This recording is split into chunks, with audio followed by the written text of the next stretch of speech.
kayamanang nasa Corregidor Island na nagkakahalaga ng milyon-milyon. Tunay at may ebidensyang inulubog ito sa katubigan ng tinaguriang Tadpole Island. Natagpuan na kaya ang kayamanang ito? It's time, solid archers. Welcome to Archlight, kung saan asintado ang bawat kaalaman.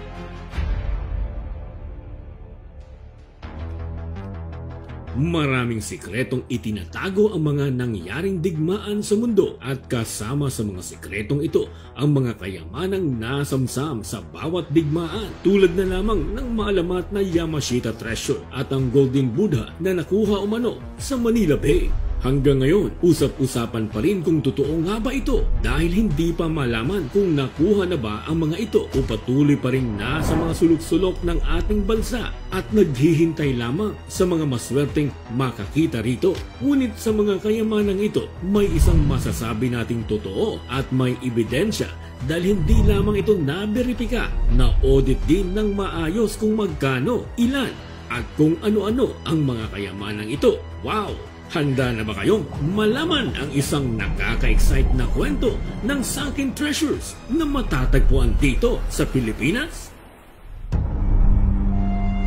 Ang Corregidor Island, isang mabatong isla na may mainam na lokasyon sa bungad ng Manila Bay, sa timog ng probinsya ng Bataan. Ito ang naging panghuling baluarte ng pinagsamang puwersa ng mga Filipino at Amerikano sa pagkikipaglaban sa puwersa ng Hapon noong World War II. Tinawag itong Corregidor sa kadahilanang ang ibig sabihin nito sa Espanyol ay Corrector dahil sa islang ito bilang bungad papasok ng Maynila ang naging lugar sa pag-check at pag-correct ng mga papeles para sa mga barkong pumapasok.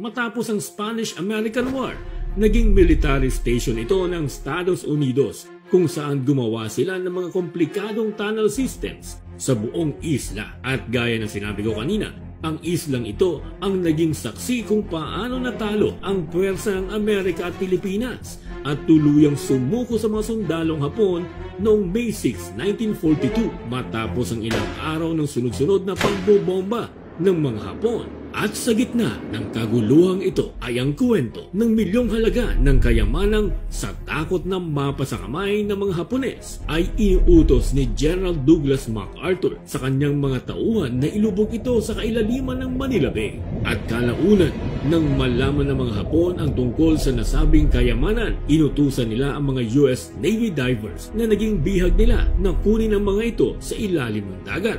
Ngunit sa halip na limasin nila ang mga inilubog na kahon ng kayamanan, kanila itong pinagbubuksan at pinagkakalat ang mga barya sa kaibuturan at sa kanilang pag-angat sa tubig upang magkulat sa kanilang natagpuan. Sinabi nila sa mga Japanese troops na aabutin pa ng maraming buwan ang trabaho upang kanilang masamsam ang milyong-milyong kayamanan. Kaya't araw-araw ang ginawang pagsisid ng mga American divers na naging bihag ng mga Hapones at pakonti-konti lamang ang kanilang isinusukong barya sa mga Hapon. Ang hindi alam ng kanilang mga kaaway, ini-smuggle na nila ang ibang mga barya sa loob ng kanilang diving suits at ibinibigay ito sa mga prisoners of war at mga guerrilla fighters. At ang kwentong ito na tila sa pelikula mo lang pwedeng mapanood ay hindi mo aakalaing totoo pala at nadokumento sa tala ng kasaysayan noong World War II. December 8, 1941, matapos lamang ang 10 oras ng pag-atake ng mga Hapon sa Pearl Harbor, ipinaranas ng mga Japanese bombers ang lupit ng World War II sa Pilipinas sa pamamagitan ng sunod-sunod na paghulog ng mga bomba sa Luzon. Walang sinabi ang 170,000 combined troops ng mga Filipino at Amerikano sa pamumuno ni General Douglas MacArthur ang may sabi ng pamosong linya na I shall return, ang commander ng USAF sa puwersa ng napakaraming Hapon na unti-unti nang nasasakop ang mga lugar sa paligid ng Maynila. Ang mga huling araw noong December 1941 ay nagpabago sa katiwasayang natatamasa ng Maynila noon bilang kapitolyo ng bansa. Paskong Pasko ay nakatanggap ang mga opisyal ng balita na nahulog na sa kamay ng mga Hapones ang Hong Kong at natatakot ang lahat sa napipintong magiging senaryo ng Maynila na ang susunod dito. Kaya naman, nang sumunod na araw sa utos ni General Douglas MacArthur ang pagdeklara sa Maynila bilang isang open city. Ibig sabihin, isusuko na nila ang lungsod ng walang mangyayaring digmaan dahil ayaw nilang madamay ang buhay ng maraming sibilyan at masira ang buong lungsod na noon ay tinaguriang Paris of Asia. Tinitingala ang Maynila noong mga panahong iyon bilang sentro ng komersyo ng bansa at narito nakatayo ang mga naglalakihang mga bangko kung saan nakaimbak ang mga pera at kayamanan tulad ng pilak at ginto ng mga sibilyan at reserbang dolyar ng pamahalaang Commonwealth ng Pilipinas. At para sa mga Amerikano, kung masasakop ng mga Hapones ang Maynila, mapapasakamay ng mga ito ang nasabing mga kayamanan at hindi pwedeng mangyari iyon. Pinagplanuhan ang maingat na pagkolekta ng mga kayamanang ito sa pangunguna ni General MacArthur at sa tulong ni Admiral Thomas Hart upang maitago ng maayos. Sinilaban ang mga shale oil storage tanks Pandacan District at ang malaking apoy nito na may makapal at maitim na usok ay nagdulot ng maladilaw na kulay sa buong lungsod. Araw at gabi sa loob ng 5 araw, patuloy ang pagsilab ng mga oil tanks na tila katapusan ng mundo ang eksena. Dahil nga gusto ng isuko ng mga Amerikano ang Maynila sa kamay ng mga Hapon ng walang away sa paglisan ng mga Amerikanong sundalo. Binuksan ng mga ito ang kanilang mga quartermaster corps warehouses kung saan dinagsa ito ng maraming tao sa pag-loot ng maraming imported goods mula USA. Sa Rizal Avenue, ang pamosong high street noon sa Maynila ay dinagsa rin ng maraming tao sa pagkuha ng mga magagarang damit, sapatos at mga bags. Ganito rin ang naging sitwasyon sa port area.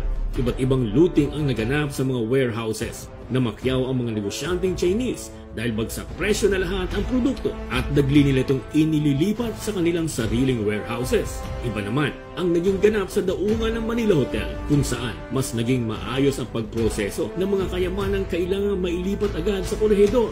Narito ang mga mayayaman ng lungsod na natatakot na mawala ang kanilang mga pera at ginto, maging ang lahat ng mga naipon na ginto, silver at securities mula sa Philippine Treasury.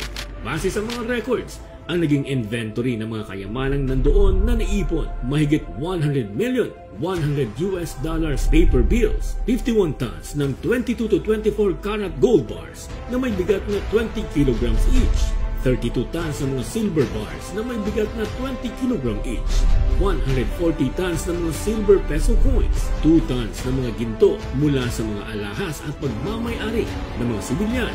December 27, 1941, ilang pulutong na maliliit na barko, yate at mga tugboats ang bumiyahe mula sa Manila Bay patungong Corregidor. Dala-dala ang malaking hoard ng mga treasures upang maisalba sa mga kamay ng mga Hapones. Dahil sa lakas ng depensa ng isla ng Corregidor, ito ang napiling headquarters ni MacArthur bago ito umalis ng Pilipinas noong March 1942. Sa kanyang palagay, ito ang lugar na pinakamainam kung saan temporaryong pwedeng itago ang mga kayamanan. Sa kailaliman ng gabi ng February 3, 1942, pumaibabaw ang American submarine na USS Stroud sa North Channel, ilang milya ang layo sa Corregidor. Ang misyon nito na ma-deliver ang 3,500 high-altitude anti-aircraft ammunition sa Corregidor. Sa kadahilan ng nirequest ito ni Army General Jonathan Wainwright upang mapuksa ang mga Japanese plane bombers na lumilipad ng 24,000 feet. Matapos ma-unload ang ammunition na ito, napansin ni Captain Feno, ang kapitan ng Stroud, na lumulutang na ng mas mababaw ang kanilang submarino. Kaya upang maipalubog ito ng mas mabilis, nag-request siya ng 25 tons ng sandbags sa Corregidor. Ngunit hindi ito naaprubahan dahil walang maibigay na sandbag sa kanila o kahit anong bato dahil kailangan din ito sa proteksyon ng buong isla. May nagmungkahing gamitin ang mga ginto bilang pabigat at naaprubahan ito dahil nga kailangan din talagang ma-secure agad ang mga kayamanan na nasa isla. Sa mga panahong iyon, napasok na ng mga Hapones ang Maynila at hindi magtatagal, makukuha na nito ang Corregidor. Agad-agad ibiyahe mula sa vaults na nasa Malinta Tunnel patungo sa North Dock ng Corregidor ang mga gold bullion at mga bags ng silver coins at inilulan ito sa submarino. Mano-mano mang isinakay ang mga gold bars at silver coins at inabot na ng 3:00 ng madaling araw at hindi pa rin natapos ang paglilipat. Kinakailangan ng umalis ng Trout kaya't sa gabi ng February 4, ang kabuuan lang na nailipat na kayamanan sa submarino ay 320 bars of gold, 630 bags containing 630,000 silver pesos, sako-sakong katibayan ng pagmamay-ari, treasury securities at mga diplomatic mails. Ang mga ito ay ililipat sa Amerika sa napipintong pagtatapos ng giyera at ibabalik ito sa gobyerno ng Pilipinas. Malaking tulong na naisakay agad ang mga kayamanang ito sa Trout. Ngunit yun pala ay ilang porsyento lang ng kabuang kayamanan na maiiwan pa sa isla.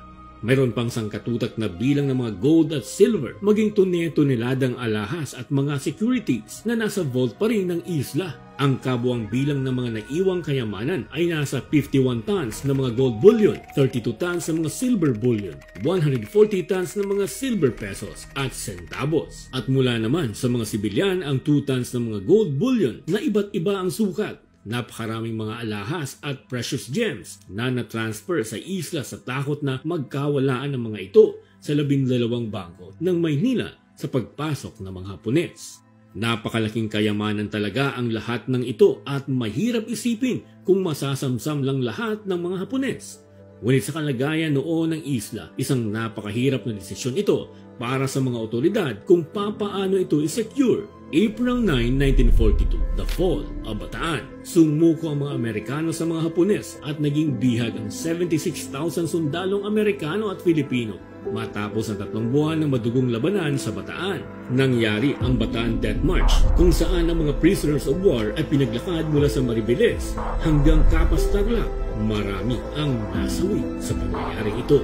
Ang pagkahulog ng Bataan ang naging hudyat para sa korehidor ng paghahanda dahil kaunti na lamang ang natitirang mga oras para makuha ito ng mga Hapones. Kaya ang ginawa ng mga hukbo na nasa isla, sinunog nila ang $100 na papel sa metal containers sa kanlurang bahagi ng Maligta Tunnel.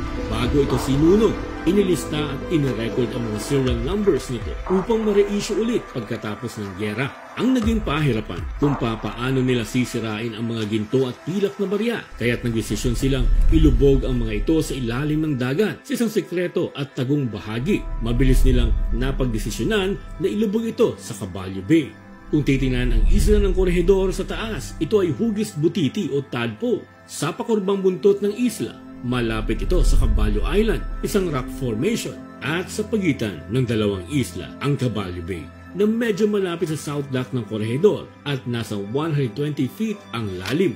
Ito ang spot nilang napili upang itambak ang mga gold ingots at mga kahon ng silver coins gamit ang 2 US Navy ships na USS Harrison at USS Pigeon sa loob ng 10 gabi.